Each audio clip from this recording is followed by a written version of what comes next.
Muito obrigada.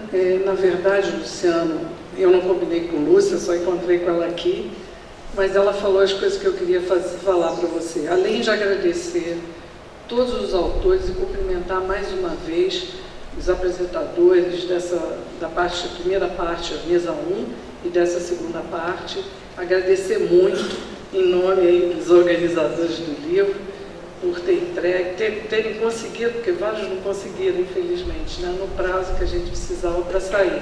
Mas, em particular, a gente queria agradecer você pela oportunidade, que você não sabia, esse livro foi pensado desde o ano passado, né, de fazer aniversário e a gente planejar, porque para os exonerados, que somos 4 nessa mesa, foi muito importante a gente ler uma tábua de salvação, que a gente acreditava de estar junto, como a Lúcia falou, e fazendo alguma coisa ainda mais relevante. Muito obrigada por essa oportunidade também, né? A minha proposta aqui para vocês foi não falar de novo no capítulo, a gente tinha combinado isso, mas pegar o tema dessa mesa, que é como avançar na formulação e implementação de um projeto nacional para o desenvolvimento inclusivo e sustentável, pegar as várias contribuições do livro que eu acho que montam uma belíssima agenda de ensino e de pesquisa. E aí, para aqueles que tiverem interesse, disposição, a gente vai disponibilizar todas as apresentações, né, Cassiolá? Eu adoraria receber sugestões, não só dos autores, mas de todos vocês, o que poderia ser isso. A importância de fazer isso, eu só cumprimentar aqui meu orientador de mestrado, João Saboia, que está adentrando no recinto. A importância de fazer isso foi apontado desde o primeiro livro. Eu não falei que eu sou super dessa casa, quando essa casa não tinha ainda curso de pós-graduação, eu fiz a COP, o primeiro curso da Economia da Tecnologia, e o Saboia, então, era o orientador de todos nós, porque era o único, aliás, que tinha doutorado e podia fazê-lo, né? Mas, enfim, desde o primeiro capítulo do livro, depois da introdução, o Chené está falando isso. O que a gente pode fazer de mais útil é ajudar a gerar e difundir conhecimentos para entender o que está acontecendo.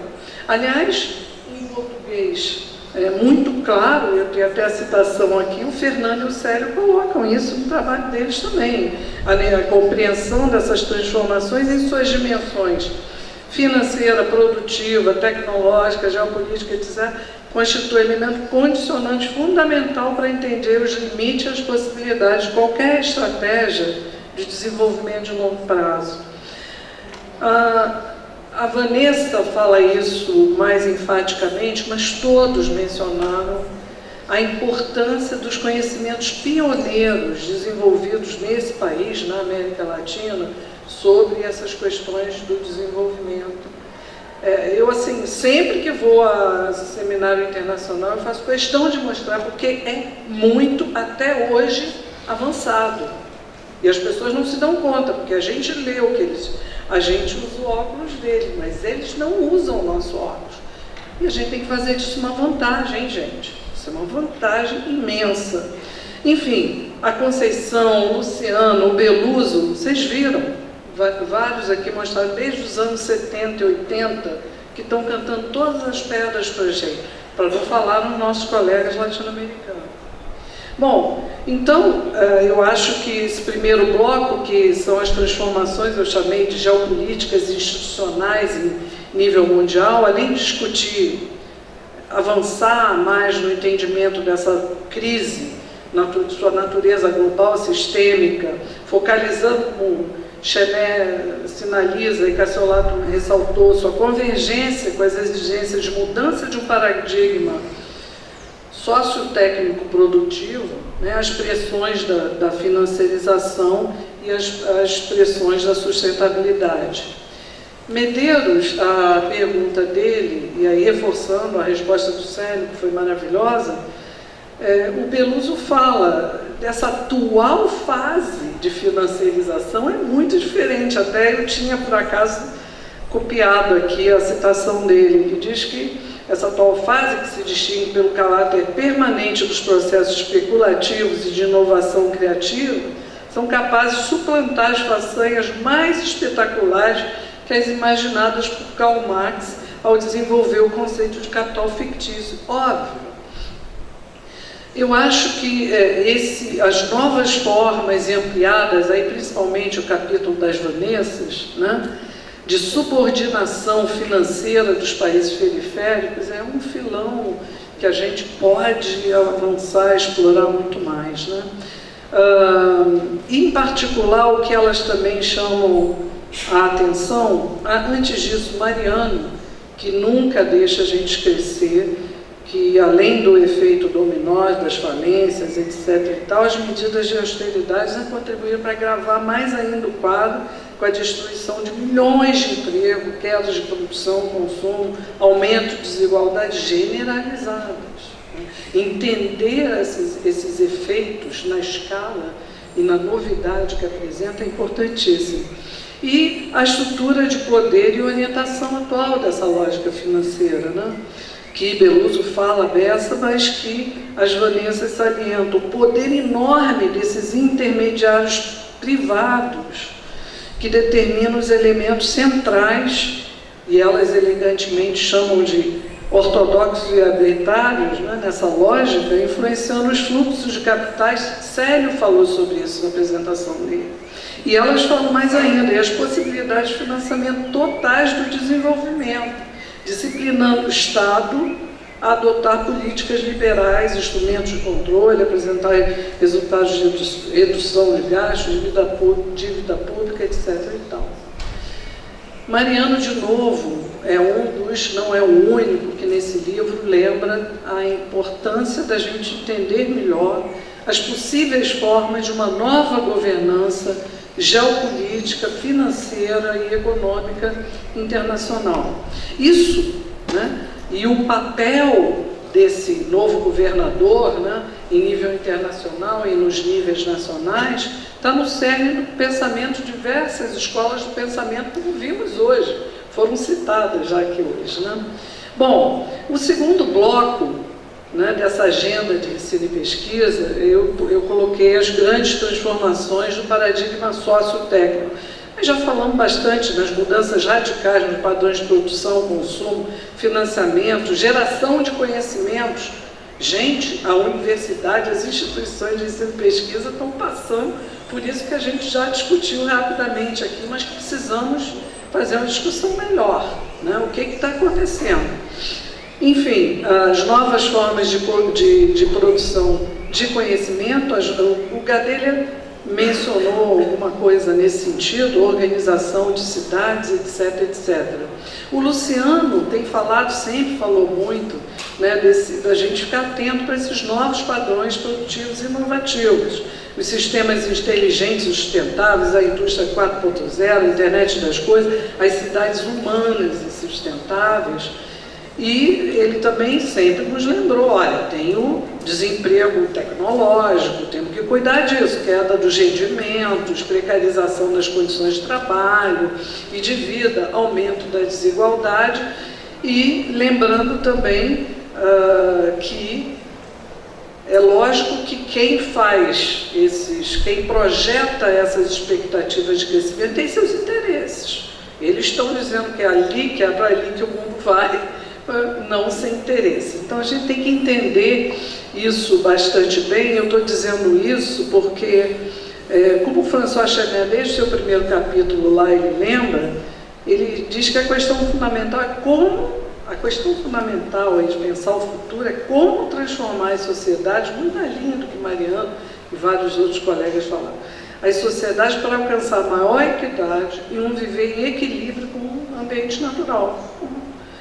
Cassiolato lembrou, Lúcia lembrou, Gadelha falou, Mariano também, a gente já tem, e o Chanet fala, das experiências imensas que a gente já tem no mundo inteiro, mas que ainda são, com muito preconceito, chamadas de marginais, chamadas de fora do radar e etc e tal. Mas Lúcia lembrou, tem novos modos sustentáveis de produzir, comercializar, consumir, trabalhar, socializar, remunerar, financiar, etc, etc. Eu estou novas políticas e novos papéis, novos formatos e papéis dos Estados. Acho que isso é uma bela agenda também. Situação brasileira, nós vimos, já discutimos, abertura, crescente subordinação, vulnerabilidade, primazia das políticas excessivas de austeridade, os regimes malignos e as políticas implícitas que têm inviabilizado os esforços de planejamento e a implementação de qualquer estratégia de desenvolvimento. Isso é muito sério, né? A fragilidade política e institucional, aí principalmente a Lúcia e o Gadelha nos brindaram, a Vanessas falam dos efeitos das não transformações, a gente já ouviu, e o Fernando com o Célio, no capítulo deles, resume. A maior abertura e a internacionalização desequilibrada e assimétrica não levaram ao desenvolvimento produtivo e tecnológico, nem uma inserção internacional mais virtuosa em tecnologia, produção, comércio e investimento. O Gadelha, no dele, fala dos pés estruturais frágeis. Bom, desindustrialização, especialização regressiva, desnacionalização, escalada das importações, das remessas para o exterior. O livro é riquíssimo em dados atuais e muito denso nas análises que realiza aí, especialmente do Fernando, do Célio, do Gadelha, das Vanessas, do Lacerda. Bom, mas o Luciano também não nos deixa esquecer que a gente teve um ciclo com características muito benignas, iniciado em 2004 e encerrado no fim de 2014, e ele lembra, pela primeira vez em muitas décadas, não sei se na história do Brasil, então, se combinou o avanço das forças produtivas com o crescimento e com duas dimensões benignas. A melhoria da distribuição de renda salarial e outros fatores qualitativos e a desconcentração do crescimento nas regiões mais fortes. Cassiolato deu exemplos hoje na mesa anterior. Uma coisa que também a gente não pode esquecer e que está no nosso capítulo, Cassiolato é o primeiro nome, papel crucial do BNDES e demais bancos oficiais no enfrentamento da crise. Gente, colegas do BNDES que estavam lá comigo na época, somos testemunha das aulas, das verdadeiras aulas que o Luciano dava nas reuniões internas e para os empresários e outros que apareciam por aí. Não é qualquer coisa ter um professor com esse tipo de competência e especialização enfrentando o que foi enfrentado. Não só para a gente entender o que estava acontecendo, mas para saber qual era o papel que o banco poderia ter. Isso foi fundamental, já que é homenagem, ainda temos que explorar melhor, porque fizemos isso num rodapé. Bom, e a gente tem uma série de experiências que indicam novos caminhos, no Brasil também, né? Inúmeras que fizemos, inclusive estou vendo aqui o Walter, e a Cristina e o Zé Edu, várias oficinas, e a Cristiane, várias oficinas explorando moedas, né, paralelas e várias outras experiências extremamente interessantes. E é claro que essas coisas precisam de um poder político de reconhecimento, porque ali está a indicação de vários caminhos. Como enfrentar, já no último bloco, o futuro do desenvolvimento brasileiro, como enfrentar essas transformações, a desigualdade, a fragmentação social. O próprio Luciano lembra, a primeira coisa é evitar o desfazimento desses fatores benignos, conseguimos como reter e renovar as capacidades produtivas. Enfim, o livro é muito... e ele acha que, inclusive, ali, nessa experiência, a gente tem uma rica fonte de inspiração para pensar o futuro. E a gente concorda com ele. Democratização e renovação do Estado brasileiro, Lúcia e Gadelha deram uma contribuição belíssima. Então, uma série de sugestões. Formulação de um projeto nacional participativo e coeso, baseado num novo pacto sociopolítico para o desenvolvimento inclusivo e sustentável, com capacidade de garantir sua implementação, uma experiência que todos estão acabando de sair, né? O livro é super rico em propostas. Aí eu cito a Lúcia. O caminho para o desenvolvimento no Brasil passa pela construção de um programa político pactuado que alinhe expectativas de longo prazo e atue na modernização da gestão pública no rumo do planejamento participativo e territorializado, fortalecendo a cooperação, a inovação para a solução dos problemas. Necessidade de um regime macroeconômico favorável e de superar a armadilha do tripé, como o Lacerda e vários outros do livro falam e aqui falaram de novo, né? É importantíssimo. A Lúcia fala atenção para esse discurso de verdade técnico-científica. O próprio Lacerda fala, olha, atenção, esse debate sobre o ajuste continua restringindo a gente ir para frente, a discussão de alternativas. Vários fatores, né? Eu aí cito uma parte da Vanessa Petrelli, com a sua colega Vanessa Pereira, que fala, olha, vários desses fatores não são destacados nas análises que dominam a mídia e que são as vozes do mercado. A relação, eu não vou citar todo porque não posso, mas elas continuam, até porque a lógica do diagnóstico dos mercados é que juro alto se dá em virtude do excesso de inflação e de gasto. Ponto. Então, o papel da mídia, que deixa todo mundo confuso, como a Ana Lúcia, desde o início dessa mesa, chamou a atenção, é importante. Mas eu acho que o Gadelha também apresentou um ponto que eu decidi incluir nessa agenda, que é o seguinte, a conformação de um dos mais críticos ambientes políticos da história brasileira. E ele fala das fortes limitações para o exercício de políticas pelos riscos que embutem para o Estado e para os gestores públicos. A gente tem que entender muito bem essa coisa que, o ano passado, eu acho que num seminário na Firjan, o Luiz Fernandes, ainda era presidente da FINEP, chamou de criminalização do apoio ao desenvolvimento. Isso é muito sério. Isso é muito sério. E, em geral, não é discutido. A coordenação e potencialização de diferentes ações de política, todos falaram, né? Macroeconômica, industrial, tecnológica, regional, social, educacional, todos. A importância do mercado interno, mas nos moldes que foi colocado nessa mesa, também vários falaram, principalmente o Gadelha, nosso capítulo também, a produção de alimentos, saúde, educação, habitação, acesso à água, saneamento, mobilidade, cultura e etc. Enfim, nesse sentido, nós citamos, inclusive, o nosso homenageado várias vezes em citações no banco, que ele ia exatamente nessa direção, salientava a importância disso. Bom, a diversidade socioambiental do vasto território brasileiro, quase ninguém esqueceu de discutir também. O poder de compra, né? Garantia da demanda como um dos mais efetivos mecanismos de desenvolvimento industrial e tecnológico, tudo discutido.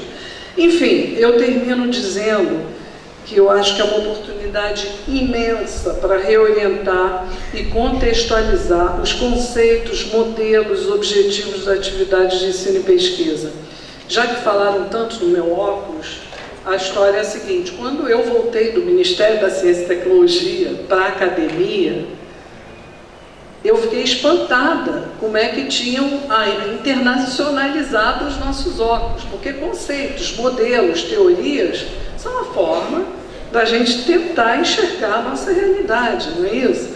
E eu fiquei impressionado, os conteúdos dos nossos cursos, as teses, a bibliografia que era citada, ignoravam toda essa contribuição riquíssima que a gente tem nesse país, nessa região, há anos.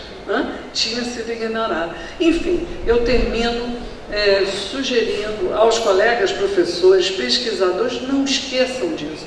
Vamos aproveitar desse riquíssimo conhecimento que a gente já tem e que nos ajuda.